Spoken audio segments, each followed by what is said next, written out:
Okay, అంటే ఇప్పుడు మీరు నేను చేసి కోర్టు ఎందుకు బంద్ చేద్దామా? తెలంగాణ కోర్టుని బంద్ చేద్దామా? లాగేద్దామా? చెప్పండి. ఇప్పుడు జడ్జిలు తేల్చాలి.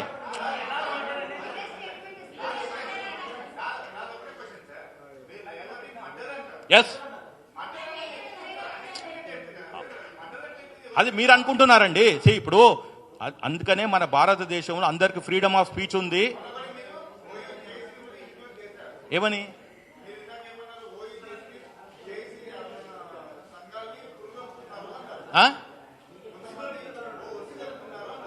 లేదు, కాదు.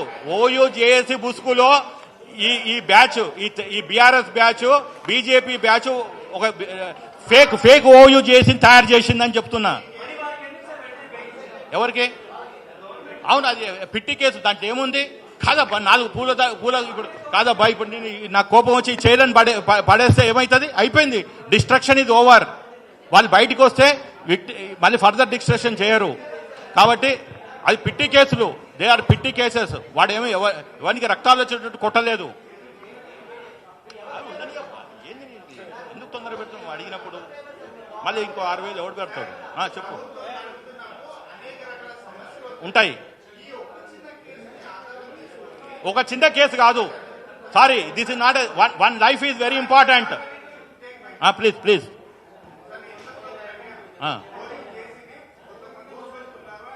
జేఏసీ ముసుగులో ఇంకొక ఫేక్ ఓయూ జేఏసీ అని చెప్పి పంపించారు. They are not genuine OU JAC. నేను కూడా ఎల్ఎల్ఎం అక్కడనే చదివిన, ఎంబీఏ అక్కడనే చేసిన బ్రదర్. ఓయూ జేఏసీ అనేది నేను చెప్తున్నా కదా, నేను కూడా ఓయూ జేఏసీలో నడిపించినోనే. ముసుగులో వచ్చిన వాళ్ళు ఎవరు? వాళ్ళు 6 తీసుకురా, నేను వాళ్ళని ఫేక్ అని ప్రూవ్ చేస్తా. మళ్ళీ నువ్వే అంటున్నావు కదా, నేను ఆధారం ఉందని చెప్తున్నాను. I'm selling. నువ్వు వాళ్ళని ఫేక్ అని చెప్పు, నేను చెప్తాను. అరే నువ్వు చెప్తున్నా కదా, వాళ్ళు ఫేక్ అని చెప్పి నేను చెప్తున్నా. నీ దగ్గర ఆధారం ఉన్నాయో చెప్పు, నువ్వు వాళ్ళు జెన్యూన్ అని. I'm a different unconventional lawyer. ఆయన చెప్తున్నాడు వాళ్ళు జెన్యూన్ అని. తీసుకురా వాళ్ళ ఐడి కార్డులు తీసుకురా. ఏ హాస్టల్లో ఉన్నారు, ఏం చదువుకున్నారు, ఇప్పుడు ఏం చేస్తున్నారు? అవును సార్, కరెక్టే. ఎస్, తొక్కిసారి ఎందుకు జరిగింది?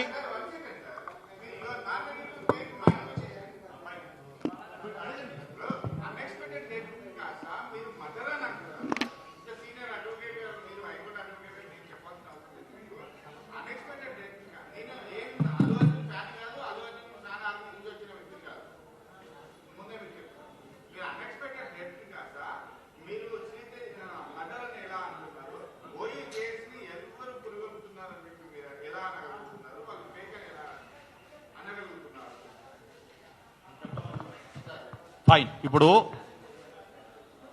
The prime accused Allu Arjun ఆ రోజు అక్కడికి రాకుంటే ఆ తొక్కిసలాట జరగకపోయేది.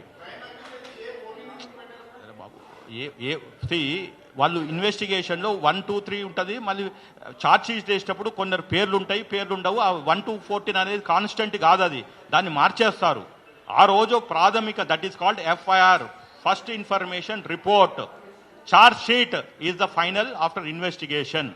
ఆ రోజు ఉన్న సమాచారం ప్రకారం 1, 2, 3ని యాడ్ చేసుకుంటూ వచ్చారు. 1 ఖాళీ పెట్టి 2 అని యాడ్ చేయరు కదా. కాబట్టి అది as a practicing advocate I said. రెండోది, మీరు చెప్పిన ప్రకారము ఎస్, నేను అనేది నా వాదన కోర్టులో అయినా బయట అయినా క్లియర్గా ఉన్నాను. I will fight for that is direct murder, not even culpable హోమోసైడ్, not amounting to murder కాదు. మర్డరే అని చెప్తున్నాను. అదొకటి.